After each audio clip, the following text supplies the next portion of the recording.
Hello, this is a Selfcare Sunday message.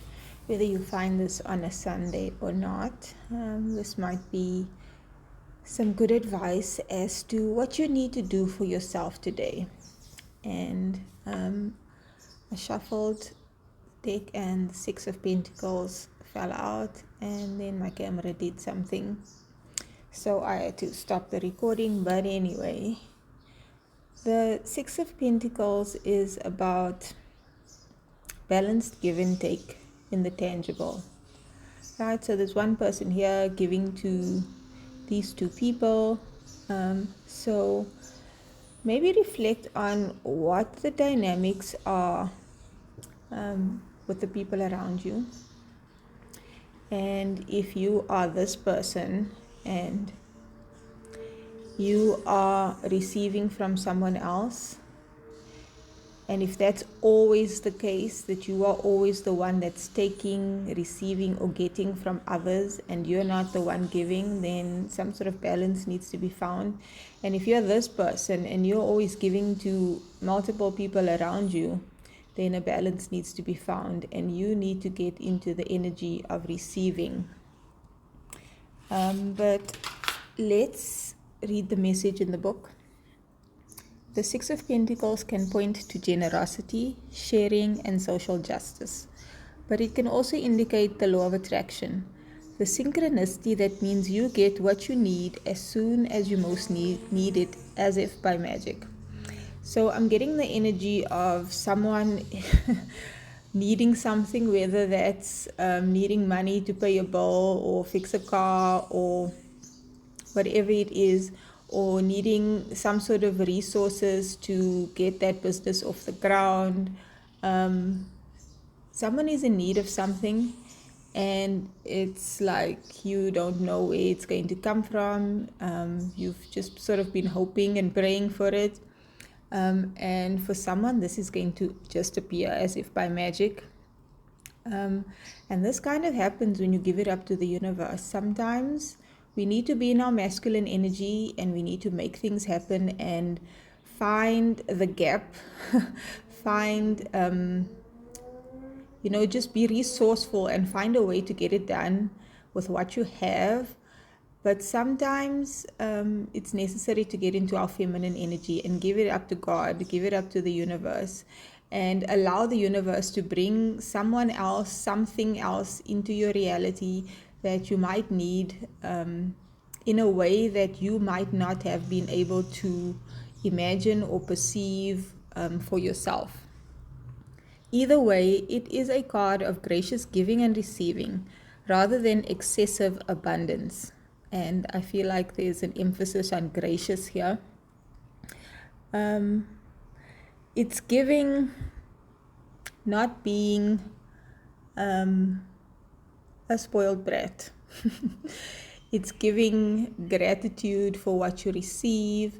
It's giving humility and appreciation for what you have, and being able to give and share with others, not because you're bragging, not because you feel like you're that person, but there's just a gracious energy about it.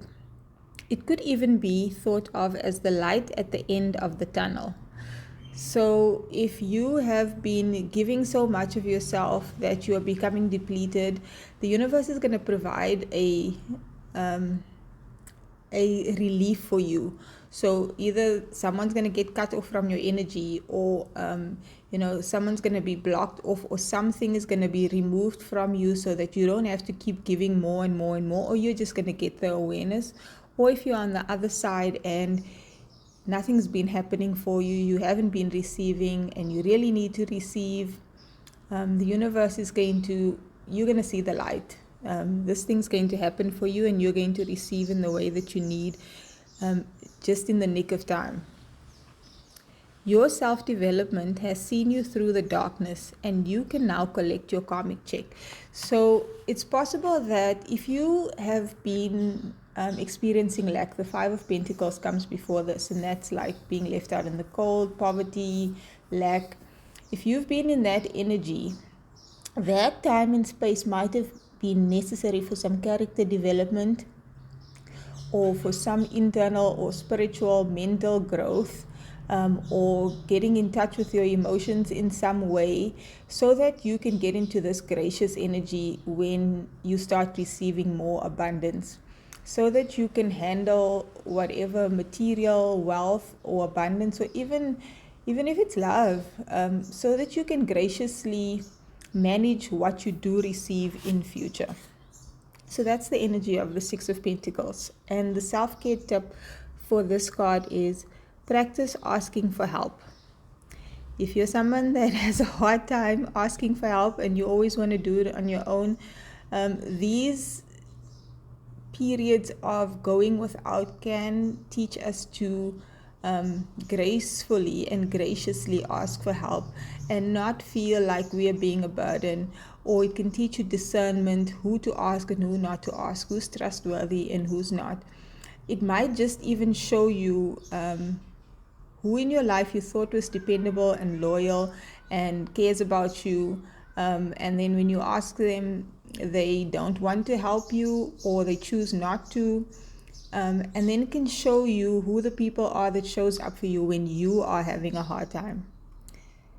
Okay, maybe it's a lift to work, a loan, or an endorsement. Find some small manageable things that you're struggling with and take ownership of getting assistance with them. Knowing you're doing all you can to help yourself, even if it's just the listening ear of someone who gets it. Keep your eyes open for opportunities to receive.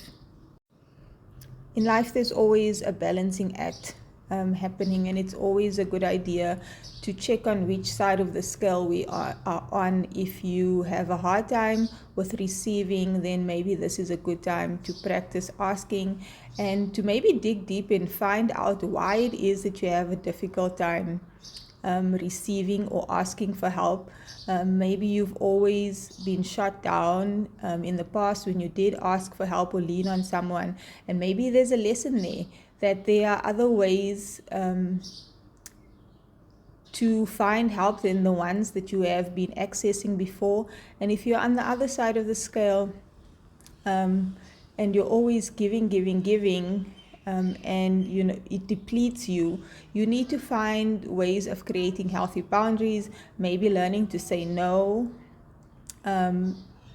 maybe learning to gauge when you've reached the point where you shouldn't give anymore, and being able to have this awareness about your own capacity and limitations is always helpful for your relationships, so that you don't one day wake up and realize that this relationship is so unbalanced and now we can't get back to having a balanced, healthy relationship. And then a lot of work is either necessary to get it back to that point, or the relationship has to go.